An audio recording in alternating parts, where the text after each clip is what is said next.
दिवाळीच्या निमित्ताने पूर्णपणे सिंधुदुर्ग जिल्ह्यामध्ये भारतीय जनता पार्टी महायुतीसाठी एका चांगल्या वातावरणाची निर्मिती झालेली आहे। केंद्रीय मंत्री कोकणचे भाग्यविधाते सन्माननीय राणेसाहेब यांच्या विजयासाठी जिल्ह्यातील जनता स्वतःहून हरहुन्नरीपणे या मतदारसंघात बदल घडवण्याच्या प्रतीक्षेत आहे। आज या ठिकाणी भारतीय जनता पार्टी जिल्हा प्रवक्ता म्हणून एका महत्त्वाच्या विषयासाठी आज आपण एकत्र बसलो आहोत। याची प्रेस नोट आहे ती म्हणजे जनतेमध्ये ह्या इलेक्शनच्या दृष्टिकोनातून कुठलाही कुठलाही जे पिक्चर क्लिअर व्हावं या मतदारसंघाचं आणि जनतेपर्यंत हा मेसेज जावा म्हणून ही आजची प्रेस आहे। खऱ्या अर्थाने या मतदारसंघामध्ये शिवसेना भाजप युतीचाच उमेदवार 2014 आणि त्याच्या अगोदरपासूनचा जेव्हा प्रवास बघितला तर कोकणामध्ये महायुतीचाच उमेदवार अजूनपर्यंत निवडून गेला आणि त्याच पद्धतीने ह्यावेळी देखील 2024 मध्ये महायुतीचा उमेदवार म्हणून सन्माननीय केंद्रीय मंत्री राणेसाहेब ह्या मतदारसंघातून निवडून जातील। सगळ्यात महत्त्वाची गोष्ट की आतापर्यंत प्रतिस्पर्धी उमेदवार असणं हे गरजेचं असतं, परंतु आमच्या मतदारसंघामध्ये जर विचार केला तर जो एक समोरचा उमेदवार उभा आहे जो विनायक राऊत हा महायुतीतून निलंबित केलेला उमेदवार आहे, हा अपक्ष उमेदवार आहे। त्यामुळे ह्या मतदारसंघामध्ये सन्माननीय राणेसाहेबांची लढत ही एकतर्फीच होणारी आहे।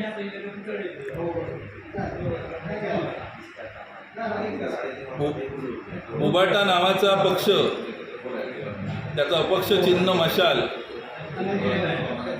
ही घेऊन ह्या मतदारसंघामध्ये विनायक राऊतांनी किती प्रयत्न केला तरी हे कोकणची जनता या मतदारसंघातली जनता नेहमीप्रमाणे शिवसेना भारतीय जनता पार्टी मनसे रिपाई या महायुतीबरोबरच राहील असा विश्वास भारतीय जनता पार्टीला आहे। तर म्हणजे आम्ही जेव्हा नारा देतो 400 पार ह्या नाऱ्यामध्ये दम आहे आणि अपक्ष उमेदवार विनायक राऊत नारा काय देणार ज्याच्याकडे 2 डझन पण होतील मोजायचा एवढे पण खासदार ज्या अपक्ष पक्षाचे उमेदवार उभे नाही असा माणूस या मतदारसंघामध्ये फक्त आणि फक्त वातावरण कलुषित करायचं काम करू शकतो, या मतदारसंघाला दिशा देण्याचं काम करू शकत नाही। गेल्या 10 वर्षाचा जर इतिहास बघितला तर हा सिंधुदुर्ग जिल्हा तर जेव्हा भौगोलिक आणि आर्थिक रचनेचा जेव्हा विचार करतो तेव्हा मच्छीमार असतील, कृषी बागायतदार असतील, त्याच्यानंतर MTDC सारखं क्षेत्र असेल, पर्यटन क्षेत्र असेल, गेल्या 10 वर्षामध्ये ह्या एका क्षेत्रासाठी देखील कुठलंही भरीव कार्य किंवा ही क्षेत्र जगाच्या GDP मध्ये भारत आज 5व्या नंबरला पोहोचला, परंतु हा मतदारसंघ या सगळ्या प्रक्रियेमध्ये त्या दिशेने जातोय का किंवा त्या दिशेने होण्यासाठी जे काय प्रयत्न होणं गरजेचं होतं त्याच्यावर एकही काम या विनायक राऊतकडनं झालेलं नाही। त्यामुळे ह्या मतदारसंघामध्ये प्रचार यंत्रणा राबवताना सकारात्मक दृष्टिकोनातून भारतीय जनता पार्टी, शिवसेना, मनसे असेल, बाई असेल ह्याच्याकडे लोक एका वेगळ्या अपेक्षेने बघतायत, वेगळ्या एनर्जीने बघतायत।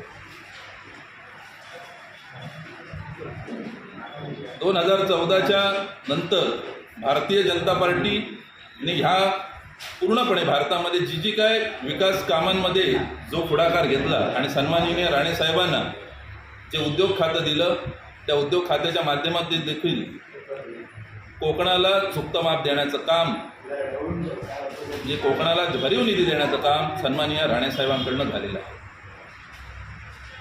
त्यामुळे एक गोष्ट खरी आहे की आजच्या ह्या लोकसभा मतदारसंघामध्ये अपक्ष उमेदवार आणि सत्ता पक्षधारी उमेदवार हीच लढत आहे.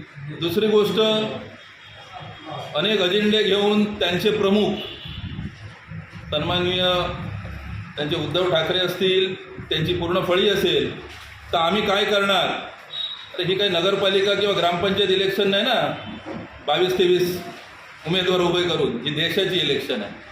त्यामुळे त्याने दिलेला अजेंडा हा भारत देशाचा अजेंडा होऊ शकत नाही.